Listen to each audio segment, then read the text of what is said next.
Pensou em mim e me amou. Bem, Senhor, obrigada, Deus.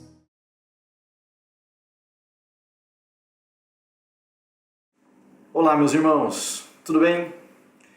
É um grande privilégio poder estar aqui com vocês, compartilhando dessa reflexão nesse culto de oração nos lares. Nós estamos estudando um livro chamado Aprendendo a Amar os Salmos. E até agora nós temos visto alguns aspectos introdutórios no livro de Salmos. E nós estamos fazendo isso antes de olhar para os Salmos individualmente, que nós vamos fazer daqui a algumas semanas. E hoje nós vamos estudar o capítulo 5, e o título desse capítulo é Quem Fala nos Salmos? Então, o livro, nesse capítulo 5, ele nos chama a atenção para alguns detalhes importantes no livro de Salmos. Então, repare que no Salmo capítulo 1, no Salmo 1, versículo 1, diz assim: Bem-aventurado aquele que não anda segundo o conselho dos ímpios. Então, repare que ele usa aqui a terceira pessoa do singular. Agora, já no Salmo 4, versículo 1, ele vai dizer assim: Responde-me quando clamo, ó Deus, da minha justiça. E aqui, de maneira diferente do Salmo 1, ele está usando a primeira pessoa do singular. E agora no Salmo 44, versículo 1, ele vai dizer assim: Ó Deus, ouvimos com os nossos próprios ouvidos e os nossos antepassados nos contaram os feitos que realizaste nos tempos deles. E agora, de maneira diferente dos outros salmos, ele está usando a primeira pessoa do plural. Então parece haver uma variedade, uma diversidade de pessoas falando nos salmos. Então por isso a pergunta do título desse capítulo é importante, né? Quem é que está falando nos salmos? Eu sei que pode parecer talvez uma pergunta simples, mas a resposta a essa pergunta é importante porque vai afetar de maneira profunda a nossa compreensão do livro de Salmos. E quando nós olhamos para esse capítulo, o autor ele vai dizer para nós que existem pelo menos 4 respostas para essa pergunta. Quem fala nos Salmos? Então, em primeiro lugar, nós podemos afirmar que Davi fala nos Salmos. 73 salmos expressamente vão dizer que Davi é o seu autor. E além disso, o Novo Testamento ele vai atribuir a Davi pelo menos 2 salmos que não têm títulos, que não são nomeados. Isso faz com que pelo menos metade dos salmos esteja diretamente relacionada com Davi. Então essa relação de Davi com os salmos, ela ganha ainda mais força, ainda mais destaque quando nós vemos nas Escrituras, ao longo do Antigo Testamento, que Davi sempre deu muita atenção ao louvor em Israel. Ele sempre foi alguém que louvou, ele sempre foi alguém que promoveu ali, colocou os levitas para cuidar do louvor e da adoração no templo. Então nós podemos afirmar que o rei Davi, ele fala nos Salmos. Agora, em segundo lugar, nós podemos dizer que Israel também fala nos Salmos. No Salmo 25, nós notamos o seguinte, no versículo 1, vai dizer ali o seguinte: A ti, Senhor, elevo a minha alma. Então nós vemos aqui no versículo 1 Davi falando por si mesmo. Ele, Davi, eleva ao Senhor a sua alma. Agora no versículo 10 do mesmo Salmo 25, ele vai dizer o seguinte: Todos os caminhos do Senhor são amor leal e fidelidade para com os que cumprem os testemunhos da sua aliança. Então aqui nesse versículo, Davi está incluindo todos aqueles que obedecem a Deus, todos aqueles que obedecem à aliança do Senhor. Ele não está falando mais somente individualmente, mas ele está incluindo o povo e aqueles que obedecem a Deus. E além disso, Davi, como rei, ele também fala a Deus como representante do povo de Israel.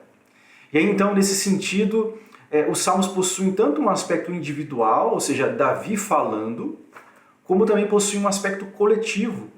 Israel falando através de Davi, através do seu rei e do seu representante.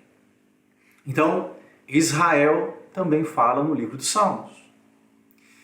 Em terceiro lugar, o autor do capítulo ele vai nos mostrar que os Salmos também têm relação com os cristãos. E aqui nesse ponto ele vai dizer para nós que os Salmos não são palavras dos cristãos, mas que os Salmos são para os cristãos.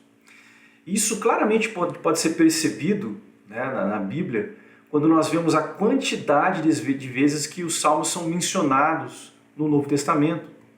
Então existem 326 citações que são tiradas de 115 salmos diferentes.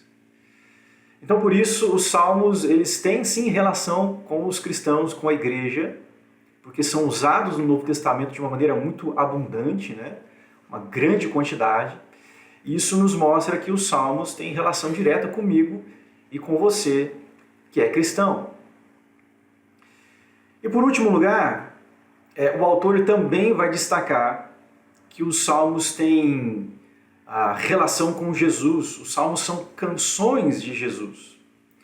O próprio Senhor Jesus ele vai mostrar isso para nós em Lucas capítulo 24, no versículo 44, em que ele diz assim: Jesus disse, foi isso que eu falei enquanto ainda estava com vocês. Era necessário que se cumprisse tudo o que a meu respeito está escrito na lei de Moisés, nos profetas, e presta atenção agora, nos salmos. Então o próprio Senhor Jesus ele vai dizer que os salmos falam a respeito dele. E nós percebemos isso pela quantidade de salmos que são usados no Novo Testamento para se relacionar a Jesus. Então em João capítulo 2, versículo 17, existe ali uma citação do Salmo 69:9, né? Então, diz ali o seguinte, João 2,17, o zelo pela tua casa me consumirá. Então, o que o salmista diz ali é aplicado a Jesus quando ele expulsou os vendedores do templo. E, além disso, Jesus ele usou muitos salmos, né, relacionando-os com a sua vida e com o seu ministério. Então, lá em Mateus capítulo 21, no versículo 16, naquele episódio em que Jesus é recebido em Jerusalém, o próprio Senhor Jesus ele relaciona o Salmo capítulo 8, versículo 2 consigo mesmo, né? Quando ele diz ali o seguinte: respondeu-lhes Jesus, sim, nunca lestes da boca de pequeninos e crianças de peito, tiraste o perfeito louvor? Então, essa relação dos salmos com Jesus, ela é muito presente no Novo Testamento. E ela também é mostrada para nós de uma maneira muito especial no livro de Hebreus, né? A carta aos Hebreus, ela tem como um dos seus propósitos mostrar a superioridade de Jesus àqueles elementos do Antigo Testamento e da Antiga Aliança. E uma das formas pelas quais o livro de Hebreus faz isso é através do uso dos salmos. Então, em Hebreus capítulo 1, no versículo 5, ele vai usar nesse mesmo versículo 2 salmos para mostrar a superioridade de Jesus aos anjos. Então, lá em Hebreus 1,5, ele vai dizer ali, pois a qual dos anjos disse jamais, tu és meu filho e hoje te gerei? Então aqui, Hebreus está citando o Salmo capítulo 2, versículo 7. E aí então no mesmo versículo de Hebreus 1,5, ele continua dizendo, eu lhe serei pai e ele me será filho. E aqui existe uma referência ao Salmo 89, versículos 26 e 27. E aí logo na sequência, em Hebreus capítulo 1, versículo 6, ele vai dizer ali o seguinte, e novamente, ao introduzir o primogênito no mundo, diz, e todos os anjos de Deus o adorem. E aqui então, ele está falando que os anjos adorem o primogênito, adorem a Jesus, mostrando a superioridade de Jesus aos anjos. Ele faz isso citando o Salmo 97, versículo 7. Então, vários outros textos de Salmos são citados nos primeiros 2 capítulos do livro de Hebreus, da Epístola aos Hebreus, e todos eles se referindo diretamente a Jesus. E aí, então, a conclusão do autor, né, do capítulo do nosso livro, é que os salmos estão sempre falando sobre Jesus. E aí, então, por fim, o capítulo do livro, ele termina mostrando para nós dois exemplos que destacam esse fato de que como o rei de Israel, como a nação de Israel, como a igreja e Jesus estão presentes no livro de Salmos. E ele vai usar o exemplo do Salmo 1 e do Salmo 2. E para a gente não alongar demais aqui o nosso vídeo, nós vamos nos concentrar aqui apenas no Salmo 1. Eu quero ler para vocês o Salmo 1, que diz ali o seguinte: Bem-aventurado o homem que não anda no conselho dos ímpios, não se detém no caminho dos pecadores, nem se assenta na roda dos escarnecedores. Antes o seu prazer está na lei do Senhor, e na sua lei medita de dia e de noite.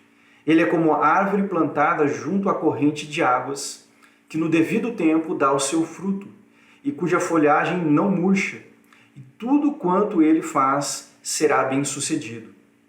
Os ímpios não são assim, são porém como a palha que o vento dispersa.